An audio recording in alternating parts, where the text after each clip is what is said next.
Hello student, welcome back to my channel. आज हम class 9th का विज्ञान आज हम लोग पढ़ेंगे, ठीक है ना। क्लास 9th ये जो कक्षा 9th है, यूपी बोर्ड वाले बच्चे, विज्ञान हम लोग साइंस स्टार्ट किया जाएगा। वो भी किस बेस पे आधारित है? हमारे एनसीईआरटी पे आधारित है, यूपी बोर्ड द्वारा स्वीकृत पाठ्यक्रम है, ठीक है ना।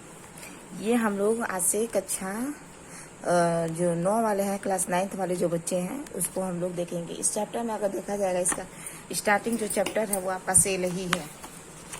देखो बच्चों, ये यहाँ तक अगर देखा जाएगा ना, ये यहाँ तक का जो पार्ट है ये सब हमारा क्या है, केमिस्ट्री है। यहाँ पे अगर देखा जाएगा, ध्यान से देखो, इसका जो पहला चैप्टर है यहाँ पे देखो बच्चों, ये ऊपर वाला ये जो आपको दिख रहा है ना, ये हमारे ये के आसपास के पदार्थ, आसपास के पदार्थ कैसे शुद्ध है, परमाणु, ये अणु परमाणु, परमाणु की संरचना, यहाँ तक हमारा क्या केमिस्ट्री है।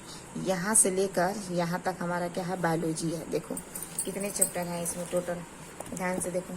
एक तो हमारे जीवन की मूलभूत इकाई है, यूनिट लाइफ ऑफ हमारे ऑर्गेनिज्म, कौन है, सेल है। फिर आपका क्या है, उत्तक है। फिर डाइवर्सिटी है, जीव डाइवर्सिटी इन ऑर्गेनिज्म। फिर स्वास्थ्य, रोग। बाकी ये जो सारे चैप्टर हैं, गति, बल, गुरुत्वाकर्षण, कार्य, ध्वनि, देखो ध्वनि और प्राकृतिक संसाधन, खाद्य संसाधनों में सुधार, ये जो आपके चैप्टर, ये यहाँ से यहाँ तक ये आपका फिजिक्स का है, ठीक है। और यहाँ से यहाँ तक का जब ये पार्ट है, ये हमारा बायोलॉजी का है। और यहाँ से यहाँ तक का जो पार्ट है हमारा क्या है, केमिस्ट्री का। तो ये वाला जो चैप्टर है ना, ये क्लास 9 का कोशिका वो स्टार्ट किया जाएगा। देखो बच्चे, यहीं से ये सूक्ष्मदर्शी वगैरह के बारे में दिया है, कोई मतलब नहीं है, ठीक है ना। देखो यहाँ से स्टार्ट किया जाएगा। देखो क्या रहा है, ध्यान से सब पढ़ते चले, यूपी बोर्ड वाले बच्चे ध्यान से पढ़ेंगे। देखो क्या रहा है कि जीव विज्ञान में अगर देखा जाएगा, कोशिका की खोज आज भी मील का पत्थर है। यानी कि बहुत कह पाना क्या है, नामुमकिन है कि आखिर ये किसने किया था कोशिका की खोज। बताया जाता है कि सन 17वीं शताब्दी तक कोशिका की उपस्थिति संदेहास्पद ही बनी रही। यानी कि मतलब देखा जाएगा डाउट में ही रहा, डाउट में ही सब लोग थे। कब की बात है, 17वीं शताब्दी में, ठीक है ना, 17 के दशक में, ठीक है। यानी कि बिल्कुल कह पाना है नामुमकिन था कि आखिर कौन वैज्ञानिक था, कहाँ से आया था, क्या किया था।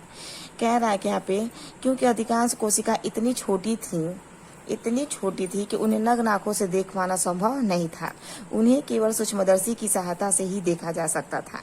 परंतु कुछ कोशिकाओं, जैसे हो गया आपका क्या, मानव का अंडा, ठीक है, मानव का अंडा जिसे हम क्या कहते हैं, ओवा होता है ना एक। और कह रहा है कि शुतुरमुर्ग के अंडा, शुतुरमुर्ग का मतलब होता है ऑस्ट्रिच। और बच्चों याद रखना, ऑस्ट्रिच जो है पृथ्वी का सबसे भारी पक्षी है। वो पक्षी है लेकिन वो उड़ नहीं पाता है। क्यों? क्योंकि उसका शरीर बहुत भारी है, और भारी होने की वजह से वो उड़ नहीं पाता। शुतुरमुर्ग के पास उसके पंख भी है, लेकिन वो पंख का इस्तेमाल नहीं कर पाता है। और इस्तेमाल न कर पाने के कारण क्या होता है कि उसका पंख जो है अभी के रूप में अवशेषी हो गया। अवशेषी अंग वो अंग होते हैं जिनका हम अगर उपयोग न करें तो कुछ समय के बाद वो अंग क्या हो जाएंगे, विलुप्त हो जाएगा। अगर हमें अपने बॉडी में अगर कोई ऐसा अंग हो जिसका हम इस्तेमाल बार बार न करें तो आने वाले समय में क्या हो जाएगा, विलुप्त हो जाएगा। जैसे कि आप लोग जानते हैं, हमारे पूर्वजों के पास क्या होती थी, पूंछ होती थी, लेकिन वो धीरे धीरे पूंछ क्या हो गई, खत्म हो गई, क्योंकि हम उस पूंछ का इस्तेमाल नहीं किए। यहाँ से स्टार्ट होती है आपकी सेल के बारे में, ठीक है। तो ये कह रहा है कि इसको तो देख पाना संभव था, किसका, मानव के अंडे को, शुतुरमुर्ग के अंडे को। लेकिन कुछ कोशिका ऐसी थी, इतनी छोटी थी कि जिन्हें नग्न आंखों से देख पाना मुमकिन नहीं था। देखिए क्या कह रहा है कोशिका के बारे में। कोशिका की खोज सर्वप्रथम 1665 में रॉबर्ट हुक ने की थी। उसने लकड़ी के टुकड़े में प्रारंभिक सूक्ष्मदर्शी की सहायता से कोशिका को देखा। इसका मतलब क्या है बच्चों, ध्यान से देखो। ये हमारी मान लो अगर कोई टहनी है, ये इसका मान लो ये क्या है, हमारा रूट है। तो ये ऊपर की क्या होती है, ये छाली होती है, जिसे हम क्या कहते हैं, कॉर्क कहते हैं, ठीक है ना। कॉर्क कोशिकाओं को देखिए, ये क्या है, इस छाली को अगर काट के पतला स्लाइड के रूप में माइक्रोस्कोप के अंदर लगा कर देखेंगे तो आपको क्या है, गोल गोल स्ट्रक्चर आपको ऐसे ऐसे दिखाई देंगे। तो वही कह रहा है, लकड़ी के टुकड़े में प्रारंभिक सूक्ष्मदर्शी की सहायता से कोशिका को देखा था। कह रहा है कि एंटोनी वान लीवन हॉक ने सन 1674 में सर्वप्रथम तालाब के जल में जीवित कोशिका को संशोधित सूक्ष्मदर्शी की सहायता से देखा।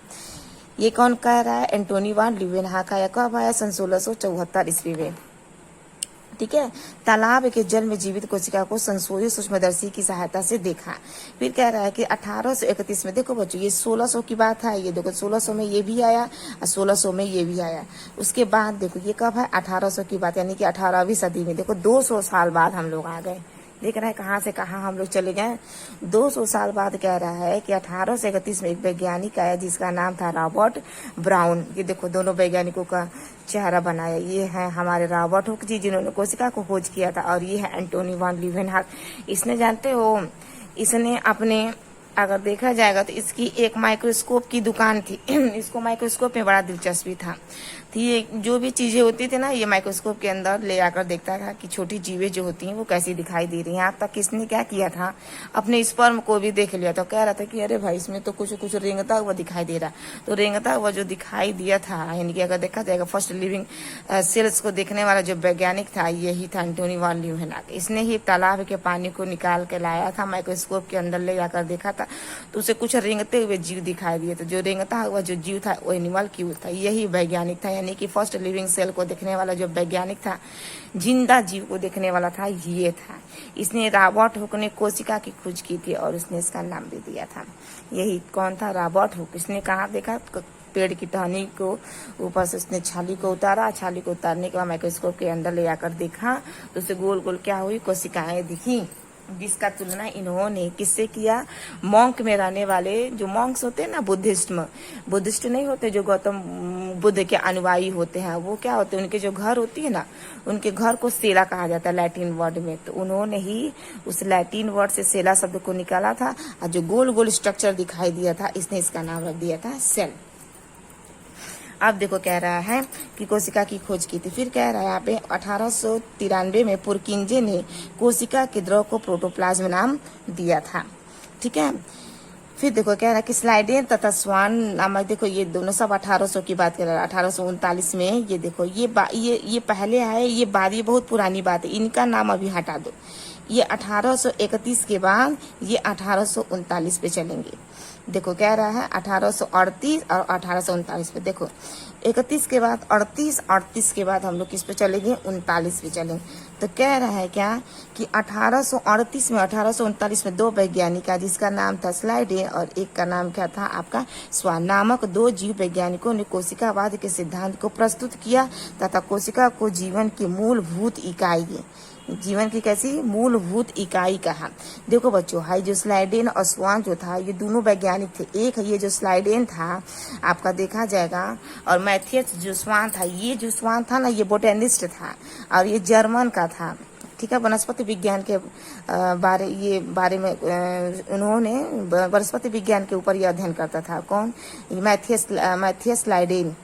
ठीक है ना, मैथियस लाइडेन और थियोडोर स्वान। मैथियस लाइडेन जो था ये वाला बोटेनिकल डिपार्टमेंट से था, और ये थियोडोर जो स्वान था आपका, ये आपका देखा जाएगा जूलॉजिस्ट था। तो ये जूलॉजिस्ट आपका इंग्लिश का था, मतलब अमेरिका का था, और ये जो स्लाइडेन था ये जर्मन का था, बोटेनिस्ट था। इन्होंने जब प्लांट के ऊपर स्टडी किया तो बताया था मैथियस लाइडेन ने कि सारे के सारे प्लांट भी क्या है, सेल से मिलकर बने हैं। और स्वान भी बोला था कि ये एनिमल के बारे में स्टडी कर रहा था, वो भी नर्वस सिस्टम पे। तो उन्होंने कहा कि जो जीव हैं, यानी कि जो एनिमल हैं, ठीक है, जो जीवधारी है, उनका शरीर क्या है, सेल से मिलकर बना था। यानी कि पादप और जो जीव है दोनों आपके किससे मिलकर बने हैं, सेल से ही मिलकर आपके बने हैं। देखो फिर लास्ट में यही वैज्ञानिक आया था वर्चू।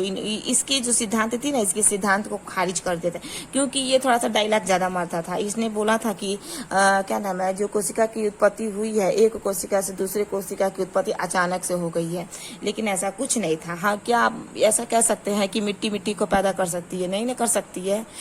कोशिका से, एक निर्जीव कोशिका से ही अभी के डेट में सजीव कोशिका बना है। इस चीज को बनने में लगभग करोड़ों अरबों साल लगे, तब जाके एक सजीव से, एक निर्जीव से आपका सजीव बना है। तो इन्होंने देखो, वर्चू ने 1855 में कोशिकावाद को आगे बढ़ाए और बताया कि नई कोशिकाओं की उत्पत्ति पहले से उपस्थित कोशिकाओं से होती है। कहीं कहीं इनका सिद्धांत सही था, कहीं कहीं इनका सिद्धांत नहीं सही था। ये कथन बिल्कुल सही है, क्योंकि जो हमारी कोशिका होती है अभी के समय में, प्रेजेंट टाइम की बात की जा रही है, क्योंकि उस समय ओरिजिन ऑफ सेल की बात नहीं की जा रही है। ओरिजिन ऑफ सेल की थ्योरी अलग होती है, और इस समय जब सेल बन गया है, सेल जब बन गया है, तो एक से दूसरे सेल जो बन रहा है वो पूर्ववर्ती कोशिकाओं से ही बना है। जैसे मान लो ये हमारा सेल है बच्चों, ये हमारा बन गया, तो इसको बनने में कितना समय लगेगा? ज़्यादा समय नहीं लगेगा, क्योंकि एक सेल से दूसरे सेल आपका जल्दी से बन जाएगा। तो ये कह रहा है कि इन दोनों का जो निर्माण है इसी से हुआ है, यानी कि हमारा भी निर्माण हमारे माता पिता से हुआ है ना, तो सेल की भी निर्माण इनके पूर्ववर्ती कोशिकाओं से ही हुआ है। फिर कह रहा है देखो 1940 में कह रहा है 1940 में इलेक्ट्रॉन सूक्ष्मदर्शी की खोज से कोशिका की जटिल संरचना तथा इसके कोशिकांगों की रचना को समझना आसान हो चुका है। यानी कि जब से आपका देखा जाएगा इलेक्ट्रॉन सूक्ष्मदर्शी की अच्छे से खोज हुई है, खोज होने के बाद हम नई नई चीज़ों को ले आकर माइक्रोस्कोप के अंदर देखते हैं, और देखने के बाद हमें बहुत अच्छा लगता है, क्योंकि वो सारी चीज़ें हमें क्लियर होती चली गई हैं और हमारी स्टडी भी क्या हो गया, आसान हो गया है। अब देखो बच्चों कह रहा है कि कोशिकावाद या कोशिका सिद्धांत कह रहा है कि 1838 में मैथियस लाइडेन तथा थियोडोर स्वार ने कोशिकावाद को प्रकाश में लाया था। यही दोनों वैज्ञानिक थे, मैथियस लाइडेन। ये आपका मैथियस लाइडेन जो था आपका बोटानिस्ट था, वो भी कहाँ का था? ये आपका जर्मन का था। ठीक है बच्चों, ये जर्मन का था। और ये जो आपका थियोडोर स्वान था, ये आपका इंग्लिश अमेरिका का था। ठीक है ना, ये अमेरिका था। ये क्या था? जूलॉजिस्ट था, जूलॉजिस्ट था, यानी कि जंतु विज्ञान के ऊपर इन्होंने अच्छे से अध्ययन किया और इन्होंने कोशिकावाद को प्रकाश में लाया था। यानी कि सेल थ्योरी जो है ना, यहीं से स्टार्ट होती है। ये जो हमारा सेल थ्योरी है, सेल के बारे में जो भी इनकी कहानियां हैं, यहीं से स्टार्ट हुई, इन्हीं दोनों वैज्ञानिकों से स्टार्ट, क्योंकि उन्होंने बता दिया कि पौधा भी आपका सेल से मिलकर बना है और जंतु भी आपका सेल से मिलकर बना है, तो क्यों नहीं अब इस सेल को आगे बढ़ाया जाए, यानी कि इस थ्योरी को आगे बढ़ाया जाए। इन्हीं दोनों वैज्ञानिकों ने इस सेल थ्योरी को आगे बढ़ाया था, यानी कि सेल को आगे बढ़ाया था, सेल को अच्छे तरीके से देखा था कि सेल के अंदर क्या है क्या नहीं है। फिर देखो क्या रहा कि स्लाइडेन एक जर्मन वनस्पति, देखो यहाँ पे बोला है स्लाइडेन एक जर्मन वनस्पति शास्त्री थे। उन्होंने बताया था कि विभिन्न ऊतकों की संरचना में अंतर होता है। ठीक है, तथा स्वान ने बताया कि जंतु और कोशिकाओं की संरचनाओं में क्या होता है, जंतु, यहाँ पे देखो क्या रहा है कि जंतु और पौधों की कोशिकाएं संरचना में क्या होती है, आपकी समान होती है। बिल्कुल सही बात है। फिर देखो कोशिकावाद के सिद्धांत, यानी कि अगर देखा जाएगा सेल थ्योरी के हिसाब से क्या होता है, सेल थ्योरी क्या कह रही है कि सभी सजीव कोशिका के बने होते हैं।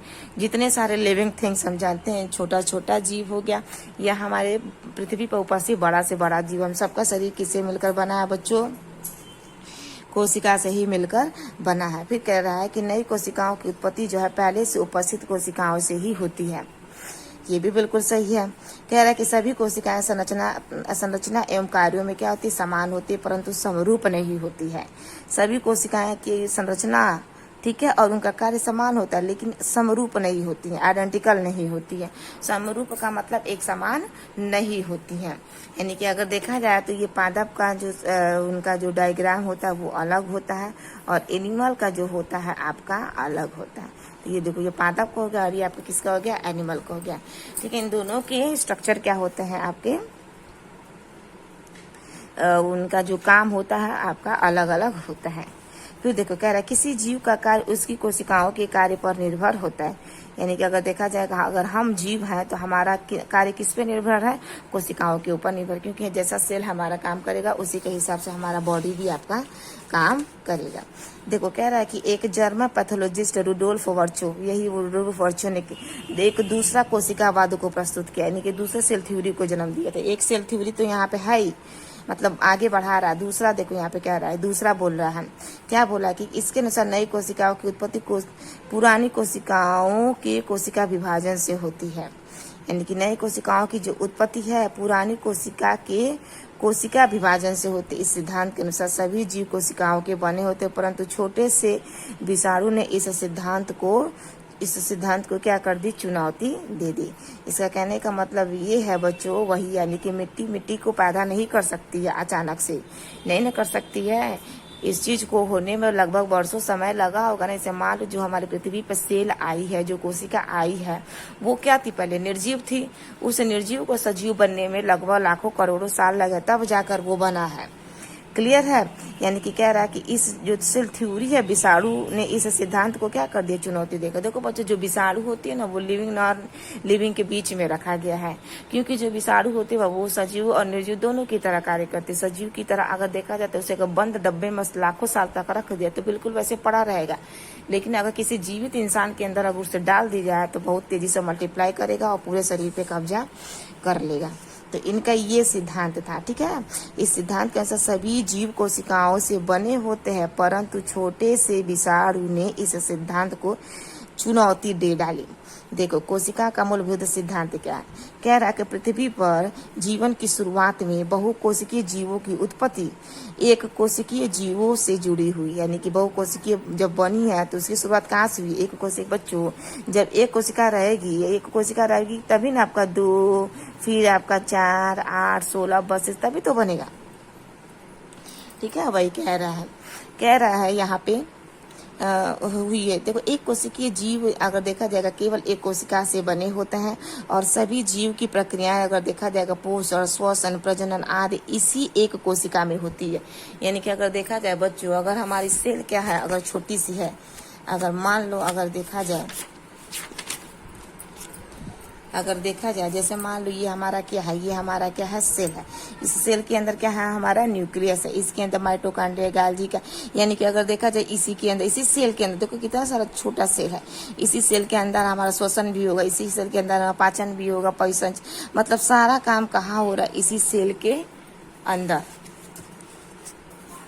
इसी सेल के अंदर होता है। देखो इसके विपरीत कह रहा है कि बहुकोशिकीय जीव बहुत से विशिष्ट कोशिकाओं से मिलकर बने होते हैं, यानी कि जो बहुकोशिकीय जीव होता है क्या होता है, बहुत सारी कोशिका से मिलकर बने होते हैं। इसको हम क्या कहेंगे, यूनिसेलुलर कहेंगे। यूनिसेलुलर का मतलब क्या है, एक कोशिकीय होती है, और ये हमारी क्या है, मल्टी सेलुलर। इसे हम क्या कहते हैं, बहुकोशिकीय, ठीक है। तो वही कह रहा है कि एक विशिष्टीकृत कोशिकाएं विशिष्ट कार्य के लिए उपयोजित होती हैं और जीव की संरचना को जटिल बनाती हैं, ठीक है ना, कॉम्प्लेक्स बनाती है। देखो कह रहा है कि सजीव कोशिकाएं 2 प्रकार की होती हैं। देखो बच्चों, ये जो हमारा सेल है ना, देखा जाएगा दुनिया में 2 तरह के ही सेल होते हैं। एक आपकी जो सेल होती है वो आपकी प्रोकैरियोटिक होती है, प्रोकैरियोटिक, और एक जो होती है आपकी यूकैरियोटिक होती है, एक होती है यूकैरियोटिक। इसके अंदर अगर देखा जाएगा बहुत सारे कोशिका मिलते हैं, बहुत सारे आपके कोशिका जो है आपके मिलकर यूकैरियोटिक बनाते हैं, यूकैरियोटिक सेल बनाते हैं, ठीक है। लेकिन प्रोकैरियोट्स में अगर देखा जाए तो ये सारे इसमें सिंगल सेल आता है। सिंगल सेल का मतलब समझते हो, एक कोशिका, ठीक है ना। इसमें एक कोशिका आएगी, कौन हो जाएगी, आपकी बैक्टीरिया हो गई। समझ में आ रहा है एग्जाम्पल में, क्लियर है। इसमें क्या आ जाएगी, आपकी बैक्टीरिया आ जाएगी। इसमें आपके क्या आ जाएंगे, इसमें हम प्लांट्स आ जाएगा। प्लांट्स जानते हो, आपका क्या आ जाएगा, एनिमल आएगा, जिसका शरीर क्या है, बहुत सारी कोशिका से मिलकर बना है। इसी को ही हम मल्टी सेलुलर कह देंगे, एक को हम यूनिसेलुलर कह देंगे, ठीक है। देखो यहाँ पे क्या कह रहा है, ध्यान से देखो। कह रहा है कि प्रोकैरियोटिक सेल में तथा देखो 2 प्रकार की, एक हमारी प्रोकैरियोटिक सेल होगा, दूसरी हमारी यूकैरियोटिक सेल होगी। कह रहा है प्रोकैरियोटिक सेल में कि ये साधारणतः क्या होती है, सबसे छोटी होती है। ध्यान से देखो, कह रहा है कि ये साधारणतः क्या होती हैं, छोटी होती हैं। प्रोकैरियोटिक अगर देखा जाएगा, प्रोकैरियोटिक कोशिका में केंद्रक तथा अन्य कोशिकांग अनुपस्थित होते हैं। यानी कि इसका कहने का मतलब ये है कि जो प्रोकैरियोटिक सेल है ना बेटा, ये हमारा क्या है, बैक्टीरिया, प्रोकैरियोटिक सेल। इस प्रोकैरियोटिक सेल के अंदर अगर देखा जाएगा तो इसके अंदर केंद्रक और इसके अंदर इसके कोशिका क्या होते हैं, अनुपस्थित होते हैं। सपोज दैट मान लो ये हमारा क्या है, बैक्टीरिया क्या है, हमारी प्रोकैरियोटिक सेल। इस प्रोकैरियोटिक सेल के अंदर जो बैक्टीरिया है ना बच्चों, वो एक न्यूक्लियस के अंदर नहीं होती है, वो धागे के रूप में पड़ी होती है, जिसे हम कहते हैं क्रोमोसोमल डीएनए कहा जाता है। समझ रहे हो। जैसे मान लो ये हमारे शरीर का सेल है, ठीक है। हमारे शरीर के सेल के अंदर क्या होता है, प्रॉपर न्यूक्लियस पाया जाता है। न्यूक्लियस का मतलब क्या होता है, एक दीवार से घिरा हुआ, और इस दीवार के अंदर क्या होता है, हमारे जेनेटिक मटेरियल होता है, जिसे हम क्या कहते हैं, डीएनए कहते हैं। लेकिन बच्चों इस प्रोकैरियोटिक बाहर के अंदर देखा जाएगा कोई भी आपकी दीवार नहीं पाई जाती, कोई भी मेम्ब्रेन नहीं पाया जाता। इसका कहने का मतलब ये है कि इसके अंदर का जो जेनेटिक मटेरियल है इस सेल के अंदर वैसे ही पड़ा रहता है। क्लियर है? ठीक है बच्चों, अब देखो ध्यान से, अब क्या कह रहा है इसमें, इसका कहने का बस इसमें मतलब यही है कि इसके न्यूक्लियस के अंदर इसका जेनेटिक मटेरियल होता है जिसे डीएनए कहा जाता है, लेकिन प्रोकैरियोट्स के अंदर क्या होता है, इसका जेनेटिक मटेरियल डायरेक्ट क्या होता है, इसमें पड़ा रहता है। तो वही कह रहा है इसमें, देखो अब क्या कह रहा है कि प्रोकैरियोटिक कोशिका में केंद्र तथा कोशिका अनुपस्थित होते हैं। देखो बच्चों, हमारे ये अंदर क्या होता है, माइटोकॉन्ड्रिया होती है, यहीं पे क्या होती है, हमारी ऑर्गेनेली होती है, जिसे हम क्या कहते हैं, एंडोप्लाज्मिक रेटिकुलम कहते हैं। यहीं बगल में हमारी क्या होती है, गोल्गी बॉडी होती है। यहाँ पे हमारी क्या होती है, माइटोकॉन्ड्रिया होती है हमारी, फिर राइबोसोम्स होती है। ये सारे यूकैरियोट्स के अंदर होता है। इन प्रोकैरियोट्स के अंदर न, इनके अंदर एंडोप्लाज्मिक रेटिकुलम होता है, मतलब खाली खोखा होता है, मतलब इसके अंदर कुछ होता ही नहीं है। लेकिन नेचर ने कुछ कुछ ऐसी चीजें इसके अंदर दी हुई है जिससे ये सरवाइव करता है, जिंदा रहता है। वो आगे हम लोग देखेंगे कि आखिर क्या है। ठीक है, प्रॉपर जानते हो, बोर्ड पर इसको हम अच्छे तरीके से पढ़ा के आप लोगों को दिखाएंगे भी। तो देखो ये कह रहा है कि ये केंद्रक विभाजन के द्वारा जनन करती हैं। ठीक है, इसके द्वारा क्या करती है, विभाजित करती है, 1 से 2 बन जाती है। इसमें एक कैप्सूल होता है जो बाह्य भित्ति को ढके रहता है। कोशिका भित्ति, ठीक है ना, कैप्सूल का मतलब देखा जाएगा ये जो बैक्टीरिया होती है ना, ये आपकी प्रोकैरियोट्स के अंदर आती है। ठीक है, प्रोकैरियोटिक के अंदर आती है। प्रोकैरियोटिक में अगर देखा जाए तो ये बैक्टीरिया आती है। बैक्टीरिया के जो बाहर की जो दीवार होती है ना, देखो बच्चे यहाँ पे देखिए कैप्सूल होते हैं, बड़ा हार्ड होता है। कुछ कुछ बैक्टीरिया के बाहर की जो दीवार होती है कैप्सूल होती है, जो टाइट होती है, और किसी किसी बैक्टीरिया की जो बाहर की दीवार होती है वो सॉफ्ट होती है, यानी कि स्लाइम लेयर होती है, बहुत मुलायम होती है। तो जो टाइट वाले होते हैं ना, वो आपके बैक्टीरियल काज करते हैं, बीमारी पैदा करते हैं। जो सॉफ्ट वाले होते हैं वो आपके बैक्टीरियल काज नहीं करते हैं।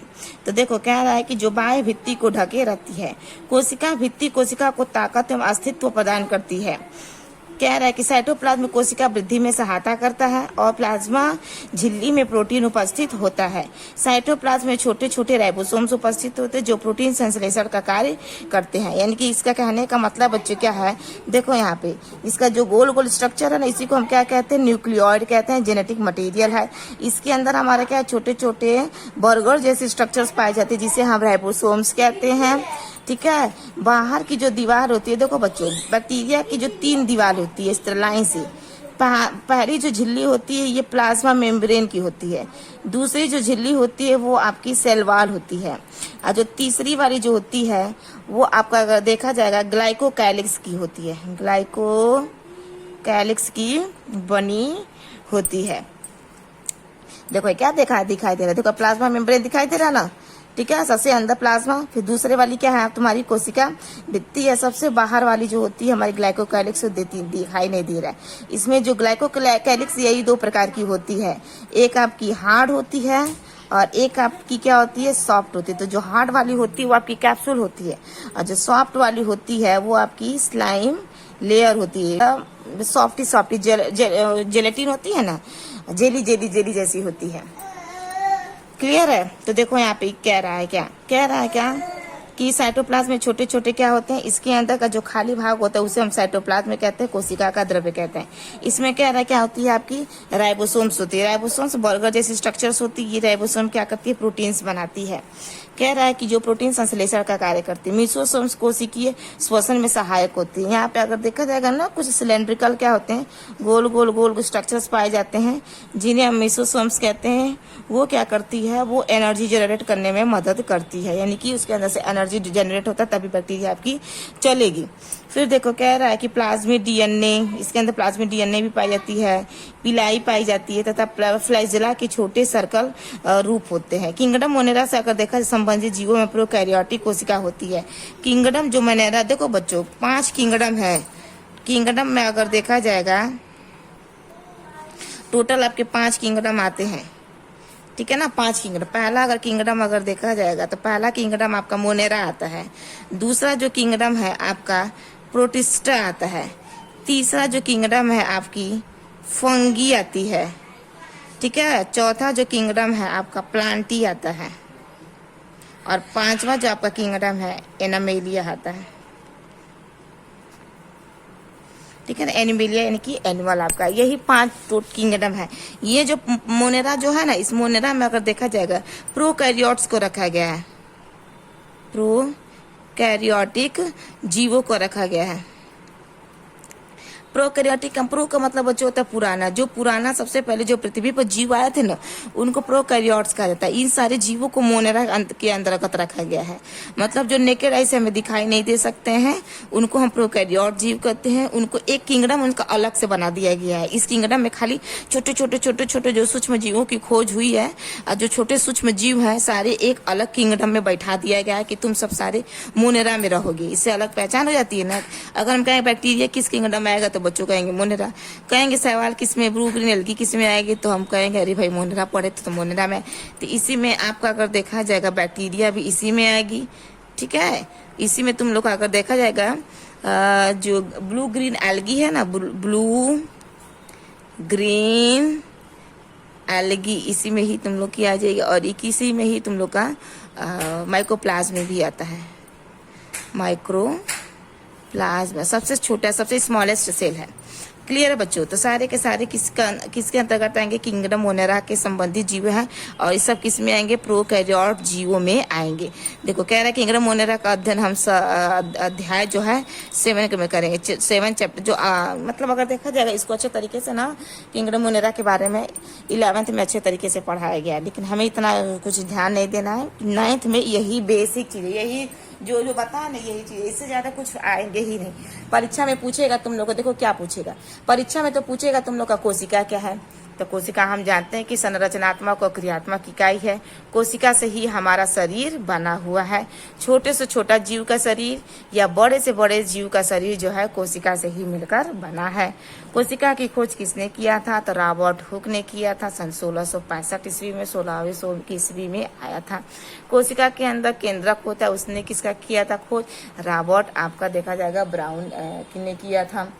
क्लियर है, ठीक है। इसके सिर्फ थ्योरी को, कोशिकावाद के थ्योरी को किसने आगे बढ़ाया था, तो मैथियस लाइडेन और थियोडोर आपका स्वान आया था। एंटोनी वॉन लीवेनहॉक कौन था, सबसे पहले जीवित कोशिका को देखने वाला एंटोनी वॉन लीवेनहॉक आया था।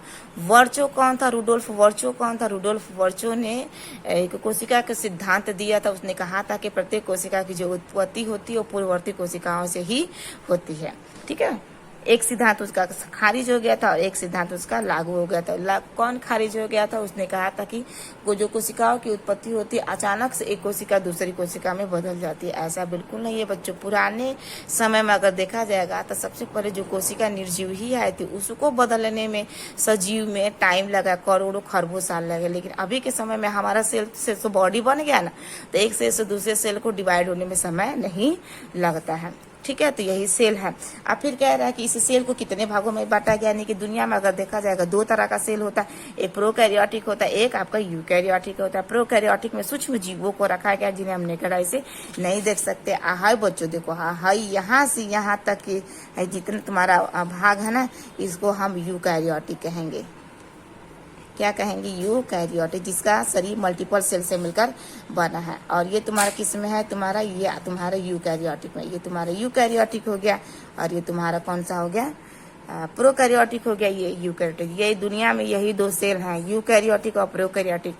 इन किंगडम कितना है, 5 किंगडम है। इन्हीं 5 किंगडम में यूकैरियोटिक और प्रोकैरियोटिक को रखा गया था। तो एक किंगडम में प्रोकैरियोटिक को रखा गया और 4 किंगडम में यूकैरियोटिक को रखा गया है। ठीक है बच्चों, और ये देखो वैज्ञानिकों को थोड़ा सा अच्छे से पहचान लो। हाई देखो, हाई जो है एंटोनी वॉन लीवेनहॉक जी हैं, ये तुम्हारे रॉबर्ट हुक जी हैं। हाई देखो मैथियस लाइडेन है, ये बोटेनिकल साइंटिस्ट था, बोटनी का था, और ये तुम्हारा जूलॉजी का था। और रुडोल्फ वर्चो ने सेल थ्योरी को जन्म दिया था। ठीक है, ये स्ट्रक्चर तुम्हारा किसका है, बैक्टीरिया का है। और ये बच्चों देखो, ये स्ट्रक्चर हमारा किसका है, सेल का है। ये किसका स्ट्रक्चर है, तुम्हारा सेल का है।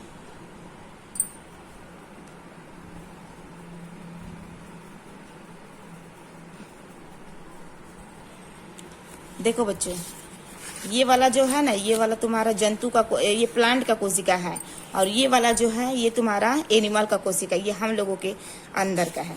देखो यूकैरियोट्स में क्या कह रहा है बच्चों, थोड़ा सा देख लो तो 2 मिनट का काम है। यूकैरियोटिक में कह रहा है कि ये प्रोकैरियोटिक कोशिका की तुलना में सबसे बड़ी होती है। देखो बच्चों, प्रोकैरियोटिक में छोटू सा सेल होता है, यूकैरियोटिक बड्डू सा सेल होता है, ठीक है। तो प्रोकैरियोटिक सबसे छोटी सेल है बड़ी कोशिका के तुलना में। इसकी उत्पत्ति कह रहा है कि ग्रीक शब्द से हुई है, जिसका अर्थ है अच्छा या सत्य केंद्रक। इसका कहने का मतलब है कि जिसके अंदर पूर्ण रूप से स्पष्ट केंद्रक दिखाई देता है। मान लो ये हमारा सेल है, ये हमारा क्या है सेल, इस सेल के अंदर पूर्ण रूप से स्पष्ट केंद्रक दिखाई देगा, इसी को ही हम सत्य केंद्र कहते हैं, यानी कि ट्रू न्यूक्लियस के नाम से जाना जाता है। कह रहा है कि ये किंगडम मोनेरा के अतिरिक्त अन्य सभी किंगडम में उपस्थित होता है। यानी कि देखो बच्चों, मोनेरा को छोड़ दो, क्योंकि इसके अंदर क्या था भाई, देखो न्यूक्लियस नहीं ना था चारों तरफ से, इसके न्यूक्लियस नहीं ना, दीवार नहीं ना, डायरेक्ट जेनेटिक मटेरियल वैसे पड़ा है ना नंगा फूंगा। देखो इसमें नहीं रहेगा। प्रोकैरियोटिक में जितने सारे जीव आएंगे, इन जीवों के अंदर सारी चीजें वैसे ही बिखरी पड़ी रहेंगी, लेकिन इनके अंदर अगर देखा जाएगा तो एक सिस्टमैटिक तरीके से सारी चीजें पड़ी हुई हैं, वो भी एक दीवार के साथ घेरी हुई हैं। तो वही कह रहा है यहाँ पे होते, कह रहा है कि इसके कोशिका भित्ति उपस्थित होती है। देखो कोशिका सेल वॉल हो भी सकती है, नहीं हो सकती है। अगर ये प्लांट है तो प्लांट के पास जो होती है सेल वॉल होती है। सेल वॉल का मतलब कोशिका भित्ति, आगे बताएंगे। अगर एनिमल है तो सेल वॉल ही होगी, सेल मेम्ब्रेन होगी। क्या होगी? सेल मेम्ब्रेन होती है। देखो कह रहा है कि जो प्लाज्मा झिल्ली को सुरक्षा और सहारा प्रदान करता है, मतलब इसको प्रोटेक्शन का काम करता है। जैसे हमारी स्किन है, कह रहा प्लाज्मा झिल्ली कोशिका को चारों ओर से घेरे रहती है तथा कुछ निश्चित पदार्थों के अंदर व बाहर जाने का क्या करते हैं, नियंत्रण करती है। यानी कि ये ही डिसाइड करेगी कि क्या अंदर आएगा और क्या बाहर जाएगा। कौन डिसाइड करेगा? इसकी जो बाहर की दीवार, जिसे हम क्या कह रहे हैं, सेल वॉल कह रहे हैं। कह रहा है केंद्रक में डीएनए पाया जाता है। सही बात है। देखो यही हमारा केंद्रक है, इसी के अंदर हमारा आनुवंशिक पदार्थ जिसे हम डीएनए कहते हैं, ठीक है। कह रहा है कि जिसमें सभी सूचनाएं वाहक होती है, निहित होती है। केंद्रक झिल्ली द्वारा घिरी होती है, जिन्हें हम क्या कहते हैं, न्यूक्लियोलस केंद्रिका। झिल्ली द्वारा घिरी होती है। फिर कह रहा है न्यूक्लियोलस केंद्रिका प्रोटीन संश्लेषण में महत्वपूर्ण भूमिका निभाती है।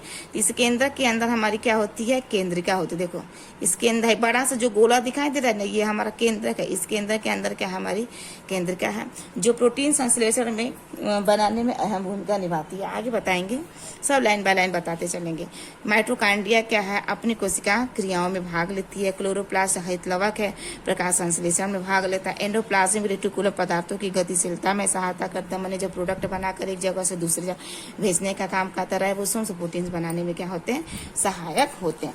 तो हाई बच्चों, हाई जो बता रहा है ना यहाँ पे माइटोकॉन्ड्रिया, इसको अलग से बताएंगे क्या होता है। फिर क्लोरोप्लास्ट बताएंगे कि इसके अंदर क्लोरोप्लास्ट का क्या काम है। फिर बताएंगे इसके अंदर एंडोप्लाज्मिक रेटिकुलम का क्या काम है।